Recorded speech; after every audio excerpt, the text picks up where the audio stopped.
Justement, Nicolas Barré. À l'époque, en 2007, d'ailleurs, le paquet fiscal, c'était 11 milliards. Là, ce que propose Nicolas Sarkozy, c'est plus grande ampleur, puisqu'on parle de 25 milliards.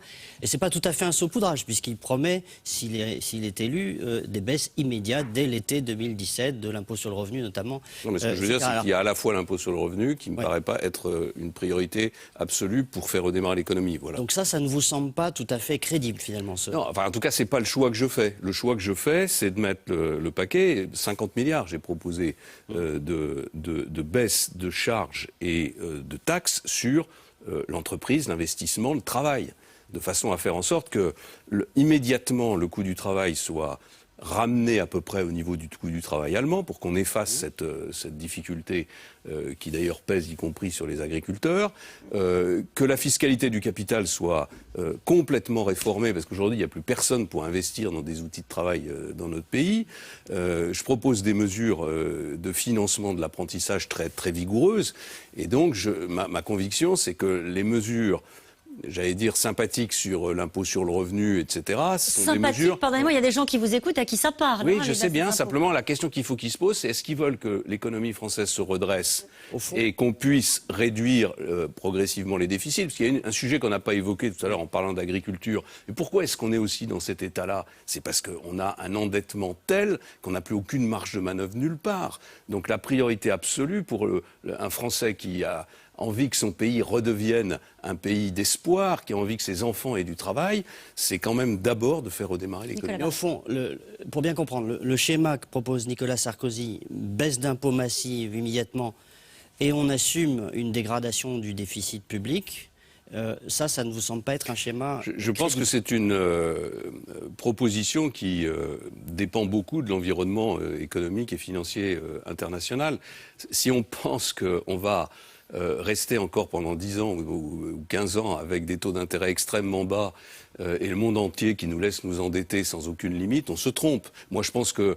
Alors, c'est vrai que je le dis depuis longtemps et que ça ne s'est pas encore produit, donc certains diront que je joue les Cassandres et que ça ne se produira jamais. Enfin, il n'y a pas besoin d'être un économiste très sophistiqué pour comprendre qu'il y a un moment où les taux d'intérêt vont remonter. Moi, je pense que ça va même venir relativement vite, dans la mesure où l'Allemagne souffre terriblement en ce moment de ces taux d'intérêt bas. Les banques allemandes sont des banques assez fragiles, avec des marges qui sont limitées, notamment les banques régionales qui financent l'économie allemande. Elles supportent très très mal ces taux d'intérêt très bas. Les épargnants allemands n'ont pas les mêmes outils d'épargne que nous, ils n'ont pas de livret A, ils n'ont pas tous ces outils-là un peu pilotés par l'État. Donc ça devient vraiment très difficile, et moi je pense que les taux d'intérêt vont monter. Si les taux d'intérêt montent, franchement... choisir ce moment-là pour augmenter les déficits publics, ça me paraît assez risqué. Ce schéma proposé par Nicolas Sarkozy vous semble risqué, mais une baisse massive d'impôts, finalement, c'était un peu la philosophie que vous aviez en 2007, je répète. Donc, oui, sauf qu'en 2007, ça n'a pas fonctionné d'abord. D'abord, ça n'a pas fonctionné. Ça n'a pas fonctionné, puisqu'il y a eu la crise financière, il y a eu des tas de raisons. Mais je voudrais qu'on aille, moi, au fond, au bout des raisonnements, ce qui suppose de ne pas tout faire à la fois. Je prends un exemple, celui des 35 heures.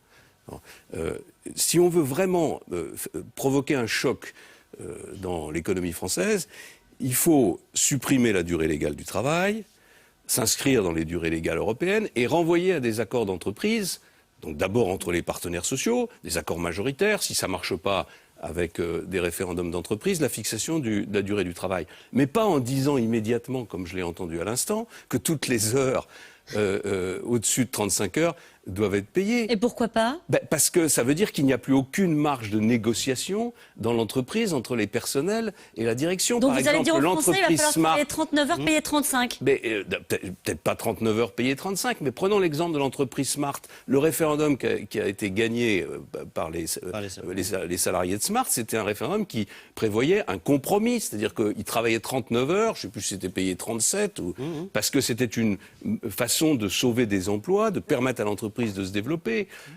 On est dans un pays qui est un peu fou, qui est passé de 39 heures payé 39 à 35 payé 39. Ensuite, on a mis en place des subventions publiques gigantesques pour aider les entreprises à passer le mauvais moment. Après nous, quand on est arrivé en 2007, on a subventionné les heures supplémentaires. Et maintenant, on voudrait revenir à 39 heures en rajoutant encore. Enfin, ça ne peut pas fonctionner. Alors, je sais bien qu'il ne s'agit pas de demander aux gens de travailler 39 heures, payer 35. Mais il y aura des compromis. Et je pense qu'il y a beaucoup de Français qui sont prêts à travailler un peu plus pour avoir un emploi le lendemain. La défiscalisation des heures supplémentaires, puisque vous l'évoquiez à l'instant, c'était pas une bonne idée finalement ? C'est une bonne idée dans un pays riche. Ça a donné beaucoup de pouvoir d'achat. Bien sûr, je le regrette pas. Mais c'est quand même une idée de pays riche, quoi. C'est quand même une idée qui consiste à subventionner d'une manière indirecte les heures supplémentaires dans un pays qui s'est permis de subventionner la baisse du temps de travail.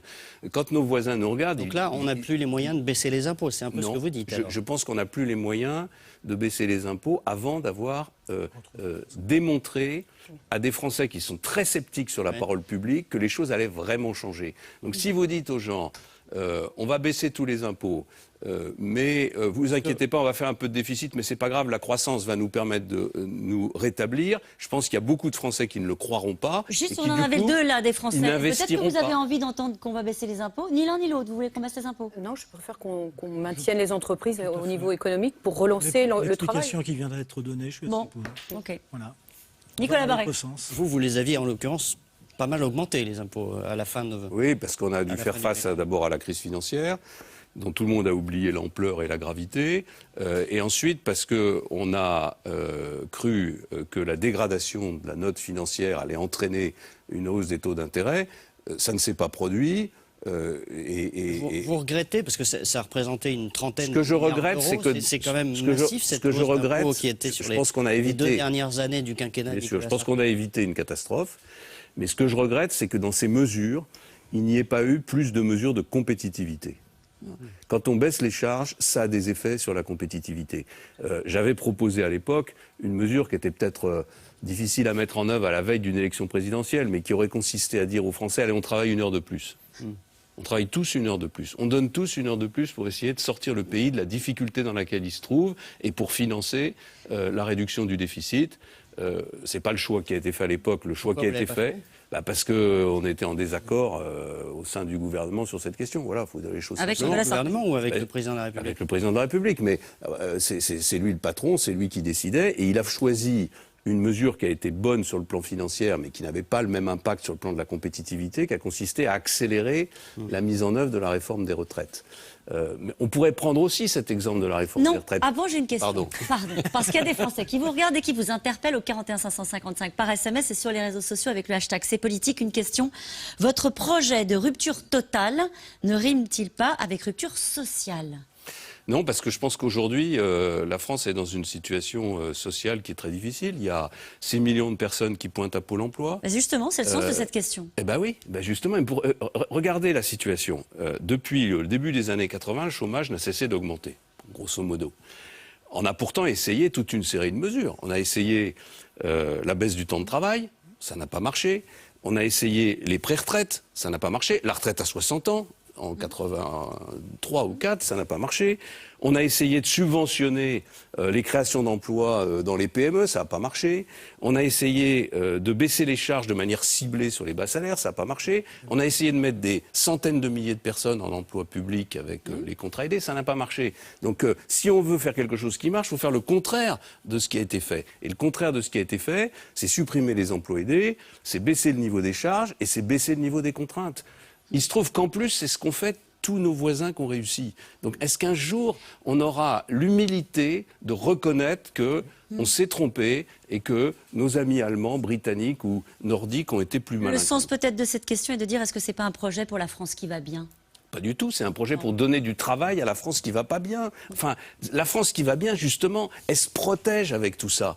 Elle se protège. Et finalement, elle ne veut pas voir la réalité. Est-ce que vous savez qu'il y a 2 millions de jeunes Français entre 16 et 25 ans qui, au moment où on parle, ne sont pas à l'école, ne sont pas dans un emploi et ne sont pas dans une formation? C'est-à-dire 2 millions de jeunes Français qui sont dans la rue. Ces 3 classes d'âge, c'est 3 années de suite d'une classe d'âge de la jeunesse française. Il n'y a pas un autre pays en Europe du Nord qui est dans cette situation. Donc c'est ça la crise sociale. Nicolas Barré, une dernière intervention. Alors un point, dans votre livre, il y a un chapitre qui est intéressant et parfois assez drôle. J'espère qu'il n'y en a pas qu'un. Non mais parfois. Bon, il y en a au moins un. Vous avez quelques moments assez drôles. Vous racontez que vous étiez ministre des Postes et des Télécommunications et vous avez dû, c'était en 95, au début d'Internet, et vous avez dû vous bagarrer pour installer un ordinateur dans le bureau du ministre qui soit relié à Internet. Oui, bien sûr. J'ai dû faire venir l'informaticien de la ville de Sablé parce que ceux du ministère refusaient de le faire. Alors ? Oui, ça paraît assez sidérant. Alors, moi, j'ai envie de vous demander, aujourd'hui, on voit le numérique envahir effectivement l'économie. Est-ce que vous voyez ça comme une chance, comme une vraie opportunité ou aussi comme une menace, quelque chose qui va détruire les emplois, on voit avec les taxis notamment. Bon, Très vite, si vous le voulez bien. C'est les deux. Donc, comme c'est un progrès technologique qui, de toute façon, va s'imposer, il faut le prendre tel qu'il vient et essayer de réfléchir aux conséquences négatives pour essayer de les corriger un peu. Mais ça veut dire quoi? Ça veut dire qu'en matière d'éducation, il y a des tas de blocages du système français qui peuvent être surmontés grâce au digital. En matière de coût de l'administration, en matière de coût des services publics, on peut faire des économies gigantesques. En matière de travail, c'est-à-dire de relation du travail, on peut imaginer demain que les auto-entrepreneurs que j'ai participé à créer, un peu améliorés, deviennent une forme assez répandue. On sort du système classique. C'est-à-dire qu'on sort du système classique où on a un contrat de travail en espérant qu'il soit à vie dans la même entreprise, ce qui n'est déjà plus le cas depuis très très longtemps. Donc voilà, il faut s'emparer de ces choses-là. Il va y avoir des voitures automatiques. Mais pour l'instant, François Fillon, ça détruit parfois. Il y a une mutation qui est en cours et qui est brutale. Caroline Roux, c'est exactement la même chose qu'on disait quand la machine à vapeur est arrivée, et puis il faut l'accompagner, c'est l'automobile, juste ce que je etc. dis. Donc on a vraiment l'impression que l'histoire se répète et qu'on n'apprend jamais rien, quoi. Non.